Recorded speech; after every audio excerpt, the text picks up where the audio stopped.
మిథున రాశి మిత్రులారా, ఫిబ్రవరి 2026 మీకు శుభాశుభ ఫలితాలు ఎలా ఉన్నాయి అనుకుంటే, మీ మాటే మీ బలం, మీ మాటే మీ బలహీనత రెండు కూడా కొంచెం. అందుకని ఏం చేయాలి?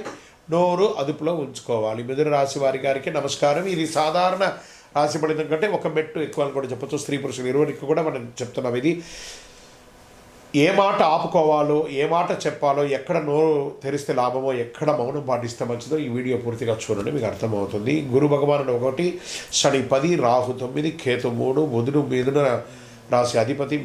అన్ని రకాలుగా దీని అర్థం ఏంటి? మీ మాటకు శక్తి ఉంది, కానీ అదే మాటకు సమస్య కూడా వచ్చే అవకాశాలు ఎక్కువ ఉన్నాయి. కాబట్టి జాగ్రత్త, మాట పొదుపులో ఉంచుకోండి. ఇది ఒకటి మంచిది. తక్కువ మాట విజయాన్ని సాధిస్తుంది. ఉద్యోగస్తుల పనిభారం పెరుగుతుంది. సీనియర్ విశ్లేషణ ఉంటుంది మీ మీద. ఈ నెల వాదనలు వద్దు, చాలా గుర్తుపెట్టుకోండి. కొంతమందికి మీ ఉద్యోగాలు కూడా పోయే అవకాశాలు ఉంటాయి మీ యొక్క తొందరపాటు నిర్ణయంతో. జాగ్రత్తగా ఉండాలి. పనితో సమాధానం ఇవ్వాలి, కానీ మాటలతో సమాధానం ఇవ్వకూడదు. ఈ నెల మాట తక్కువ, పనితో ఎక్కువ చెప్పచ్చు. నూతన ఉద్యోగం ఇంటర్వ్యూలు వస్తాయి. ఓవర్ కాన్ఫిడెన్స్ వల్ల ఛాన్స్ పోయే అవకాశాలు కూడా ఉన్నాయి. అదనపు వివరణ వద్దు, జస్ట్ వాళ్ళు ఏం అడుగుతున్నారో అది చెప్పండి చాలు.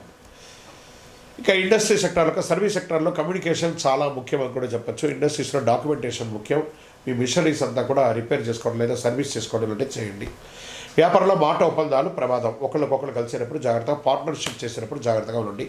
రాత లేకుండా ఏ విధమైనటువంటి డీల్ చేయకండి. అన్నీ రాసి పెట్టుకోండి. ఈ నెల కాంట్రాక్ట్ నెల కాబట్టి ఆర్థికంగా పెట్టుబడులు, షేర్ మార్కెట్, న్యూస్ ఆధారిత ట్రేడింగ్ ప్రమాదం. ఏదో ఇన్స్టాలో చూసాము, ఫేస్బుక్లో చూసాము, పెట్టేసాము, నష్టపోయామంటే తప్పు. బాగా రీసెర్చ్ చేసి చేయండి, ఎందుకంటే మార్కెట్ చాలా వాల్టెట్గా ఉంది. విదేశాల్లో జరుగుతున్నటువంటి కరెన్సీ దీనివల్ల చాలా వాల్టెట్గా ఉంది మార్కెట్, కాబట్టి చాలా జాగ్రత్తగా ఉండండి. లాంగ్ టర్మ్ ప్లాన్ చేసుకోండి, కానీ షార్ట్ టర్మ్ ఇంట్రాడే ఫ్యూచర్స్ అంతా అసలు ఫ్యూచర్స్ జోలికే వెళ్ళకండి, నష్టపోతారు. ఎవరైనా ఫ్యూచర్స్లో గెలిచాలని చెప్పాలంటే అన్నీ అబద్ధం.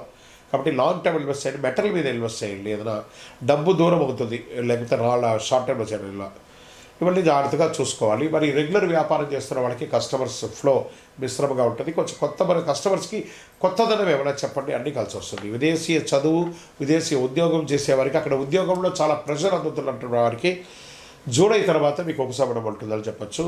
ఈ వీసా కోసం ప్రయత్నం చేసే వాళ్ళందరూ కూడా ఈ నెల కొంచెం మిశ్రమైనటువంటి ఫలితాలు వచ్చే అవకాశాలు ఉన్నాయి. తర్వాత వ్యవసాయదారులకి మధ్యవర్తుల మాట నమ్మద్దు. మార్కెట్ ధరలో ప్రభావం ఉంటుంది, కాబట్టి మీరు పరిశీలన చేసి డిస్కస్ చేసి అమ్మండి. ఇక రియల్ ఎస్టేట్ అంటే బ్రోకర్ మాటలు ఆకర్షణీయంగా ఉంటాయి, కానీ చిన్న ఆకర్షణలో ప్రమాదం కూడా ఉంటాయి. జాగ్రత్త. డాక్యుమెంటేషన్ చదవకుండా సైన్ చేయవద్దు.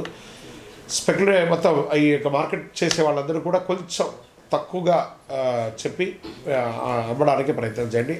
మీరు బాగుంటారు, వాళ్ళు కూడా బాగుంటారు. ఇక కోర్టు కేసు లీగల్ వచ్చేటప్పటికి లాయర్ మాట వినండి, మీరు మాట్లాడకండి. జడ్జి ముందర అతిగా మాట్లాడితే మీ కేసు సీరియస్ అయ్యే అవకాశాలు ఉన్నాయి. వాదనలు పెరుగుతాయి, మాటల వల్ల కేసులు బలపడే అవకాశాలు ఉన్నాయి. ఇక ప్రేమలో అపార్థాలు పెరిగే అవకాశాలు ఉన్నాయి. పిల్లలతో మాట్లాడే విధానం ముఖ్యం. బంధువులతో మాట్లాడేటప్పుడు మాటల ముందు అదుపులో ఉంచుకోవాలి. ఇక స్పోర్ట్స్ అండ్ హెల్త్ వచ్చేటప్పటికి టెన్షన్ ఉంటుంది, నిద్రనీతల ఉంటుంది, చేతులు భుజాల సమస్యలు వస్తూ ఉంటాయి.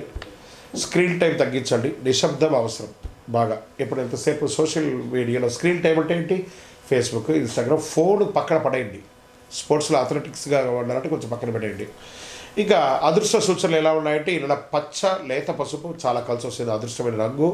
అదృష్ట సంఖ్య 5 అని కూడా చెప్పచ్చు. అదృష్ట రోజు బుధవారం. అదృష్ట సమయం ఉదయం 10 గంటల నుంచి 12 గంటల నిమిషంలో. మీ యొక్క ముఖ్యమైన నిర్ణయాలు, ఫైనాన్షియల్ డిస్కషన్స్ ఇవన్నీ కూడా చేసుకోవచ్చు. బుధవారం ఓం బుధాయ నమః అని 21 సార్లు చెప్పండి. శక్తివంతమైనటువంటి పరిహారంగా ఉంటుంది అది. అనవసరపు మాటలు తగ్గించండి. అబద్ధాలు చెప్పవద్దు. ఇదే ప్రధానమైనటువంటి పరిహారం. మీ వయస్సు ఎంత ఉందో అన్ని సంఖ్యతో కూడినటువంటి నువ్వుల నూనె దీపాన్ని మీ ఇంటి ఇలవేలుపు దగ్గర కానీ లేదా మీ ఇష్టదేవుల దగ్గర కానీ వెలిగించండి. ఇక్కడ మీ యొక్క వ్యక్తిగత జాతకం కోసం మీ పేరు, date of birth, time of birth, place of birth మా నెంబర్కి వాట్సప్ చేయండి. మా అడ్మిన్స్ మీకు రిప్లై ఇస్తారు. విజయోస్తు. ఎవరు చెప్పినా చివరి నిజం ఒకటి చెప్తున్నాను, ఇది గుర్తుంచుకోండి. ఫిబ్రవరి మిథున రాశికి అదృష్టం మాటల్లో లేదు, మౌనంలో ఉంది.